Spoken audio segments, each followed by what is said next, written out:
मावशी, अहो बघा बघा आपल्या गल्लीत नगर परिषदेची घंटा गाडी आली.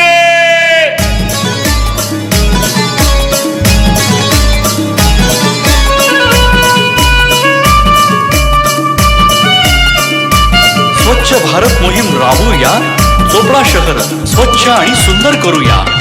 स्वच्छ भारत अभियान राबवूया, राबवूया. स्वच्छ शहर